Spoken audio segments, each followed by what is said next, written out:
असां वटि सिंधी ॿोली एक्ट आहे पर प्रोसीजर्स जो अञा ताईं को बि असां वटि कानून कोन ठाहियो आहे। असां जेको सरकार जो कमु आहे असां उन जे लाइ रेज़ोल्यूशन पास करे सघूं था, ख़त लिखी सघूं था, मुख़्तलिफ़ इदारनि जे पासां पारां ख़त लिखी उन्हनि ते ज़ोर बार आणे सघूं था त इन जा प्रोसीजर्स ठाहिया वञनि, छाकाणि इहा उन्हनि जी कानूनी ज़िम्मेवारी आहे जॾहिं को एक्ट ठाहे।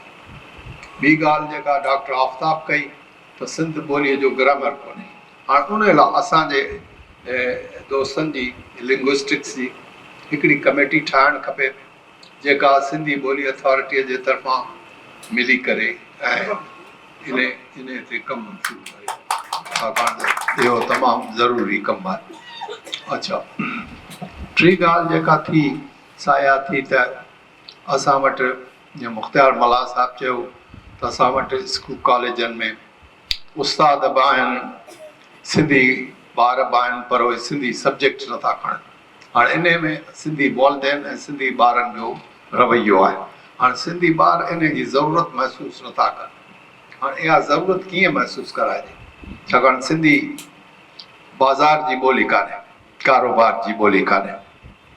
जीअं दोस्त चयो त कारोबार जी ॿोली हुजणु खपे जीअं हुनजी अहमियत वधे, पर आउं चवां थो त हिकिड़ी ॿी अहमियत आहे जंहिं ते असांखे सोचणु घुरिजे।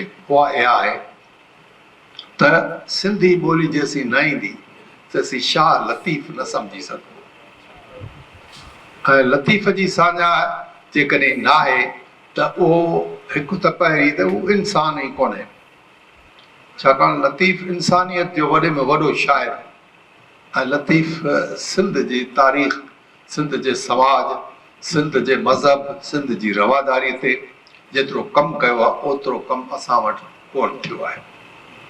असां नाले जा मुस्लमान ज़रूरु आहियूं पर असांखे क़ुर जी एतिरी ॼाण कान्हे जेतिरी लतीफ़ जे हवाले सां मिली सघे थी। असांखे इहो जेको ज़रूरत आहे असांजे सिंधी माण्हूअ जी त हू अलाह खे सुञाणे, उहो लतीफ़ जे ज़रिए सुञाणी सघे थो। असांखे इन करे इहा ॿोली राइज करणु खपे ऐं इन जी ज़रूरत ते असांखे इन्हनि ख़त ते इन ई राह ते पंहिंजा मज़मून लिखणु खपनि जीअं सभु इन ॻाल्हि खे सम्झी सघनि ऐं पंहिंजे ॿारनि खे सिंधी पढ़ाइण लाइ मजबूर कनि। ॿी ॻाल्हि जेका अहम आहे सा इहा आहे त सिंध में साइंस ते तमामु घटि कमु थियो आहे ऐं तमामु थोरा किताब छपिया आहिनि। तव्हांखे यादि हूंदो त 73-74 में सिंध साइंस सोसाइटी जो सिंध यूनिवर्सिटी में डॉक्टर मुमताज़ काज़ी मरहूम बुनियादु विधो ऐं उन सोसाइटीअ जे वसीले कुझु किताब सिंधी ॿोलीअ में छपिया जेके साइंस जे मौज़ूअ ते हुआ, जंहिंमें मुंहिंजो हिकिड़ो किताबु जेको मुंहिंजो तमामु अहम किताबु हो उहो हो बैक्टीरियोलॉजी ते इंसान जा पुरस्रार दुश्मन, जंहिंमें हिकिड़ो जीवड़ो इंसान जे जिस्म में कहिड़ा ॿारणु ॿारे थो, कहिड़े नमूने सां बीमारी पैदा करे थो, उनजो ज़िक्र कयल हो। ऐं उहे किताब हाणे नापे थी चुका आहिनि, पर बहितर आहे त सिंध सोसाइटीअ जे उनजी बिल्डिंग बि ठही जेका रेंजर्स जे हवाले आहे ऐं शेख आज़ाद साहिब खे असां वञी चयो त साईं इहा बिल्डिंग सिंध साइंस सोसाइटी जे हवाले कयो, पर उहा न थी सघी।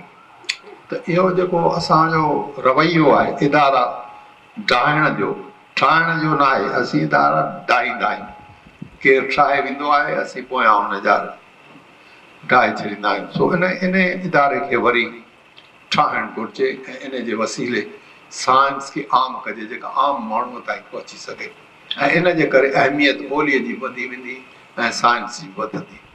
असांजो हिन वक़्तु बि मुर्तज़ा दारे जो साहिबु काफ़ी कमु करे पियो ऐं उन जे कम खे बि कंहिं एप्रिशिएट न कयो आहे, को एज़ाज़ न मिलियो आहे उनखे, हालांकि उहो मुसलसिल साइंस ते किताब छापे पियो। त मुंहिंजी गुज़ारिश आहे त सिंधी लैंग्वेज अथॉरिटी इन क़िस्म जे मौज़ूअनि खे कुझु हाणे ध्यानु ॾे, छाकाणि इहे अहम मौज़ू आहिनि, इहे बुनियादी मौज़ू आहिनि। कंहिं ॿोलीअ जो जेको बुनियादु आहे या खणी चइजे त उनजे इस्तेहकाम जो जेको वॾे में वॾो वसीलो आहे सो साइंस जी ॿोली आहे ऐं असांखे साइंस जी ॿोली अडेप्ट करणु घुरिजे। हींअर आर्टिफिशियल इंटेलिजेंस जो ज़मानो आहे, हिन वक़्तु दुनिया वञी किथे पहुती आहे। त इहे ॿ ॻाल्हियूं जेके मुंहिंजे ज़हन में हुयूं ज़रूरु तव्हां सां शेयर कयां। तव्हां इन्हनि ते ध्यानु ॾियो, हाणे इन्हनि सां असांखे वधीक फ़ाइदो पहुची सघे थो ऐं असांखे चङी तरह सां पंहिंजे घरनि में, पंहिंजे ॻाल्हि ॿोल में, पंहिंजे दफ़्तरनि में सिंधी ॿोलीअ जे वसीले सॼी ॻाल्हि ॿोल करणु खपे, जंहिं ॿोलीअ में सभु कंहिं क़िस्म जी मालूमात मौजूदु आहे। जेको ऑनलाइन तव्हां टीचिंग जो सिलसिलो शुरू कयो आहे इहो तमामु अहम आहे, छाकाणि हिन वक़्तु मुंहिंजे अंदाज़े मुताबिक़ को करोड़ खनि सिंधी माण्हू मुख़्तलिफ़ मुल्कनि में रहनि था। उन्हनि जा ॿार उते जी ॿोलियूं ॻाल्हाइनि था, उते पैदा थियनि था ऐं उन ई नमूने सां रहनि था। उन्हनि जो को इहो तजुब जी ॻाल्हि आहे त दुबई मां आशा चांद ऑनलाइन प्रोग्राम उन्हनि लाइ हलाए थी जेके इंट्रस्टिंग आहिनि ऐं उहे सभिनी जे पहुच में न आहिनि। सिंधी लैंग्वेज अथॉरिटी जो प्रोग्राम जेको आहे उनजी तशहीर कई वञे ऐं त जीअं ऑनलाइन हर हिकु उनखे पाण वटि आणे सघे ऐं उनजो फ़ाइदो इहो थींदो त सिंधी ॿोली हर ॿार जे घर में ॿुधी वेंदी ऐं ॻाल्हाई वेंदी। हाणे हिन वक़्तु असांजा ॿार उते असांजे घरनि में सिंधी ॻाल्हाई थी वञे कैनेडा में, मगर ॿार सिंधी सम्झनि था मगर सिंधी ॻाल्हाइनि नथा। हाणे इहो हिकु अजीब सिलसिलो, छाकाणि पढ़ी लिखी नथा सघनि। त इहो जेको आहे सो जेकॾहिं ऑनलाइन वारे सिलसिले में पढ़णु लिखण बि हुजे त उन सां जेको सो वधीक बहितर थींदो। मूं ऑनलाइन प्रोग्राम कोन ॾिठो आहे पर आउं चाहींदुसि त उन ते वञा ऐं वञी उनखे ॾिसां त कीअं हले थो ऐं उनखे इंट्रोड्यूस कयां पंहिंजे ॿारनि ताईं त जीअं सभिनी ताईं उहो पहुचे। इहो आहे इहे स्ट्रगल जो नओं दौरु शुरू थियो आहे 21वीं सदी में ऐं तव्हांखे शाबाश हुजे डॉक्टर समेजो साहब त तव्हां हीउ कमु पंहिंजे ज़िम्मे कयो आहे।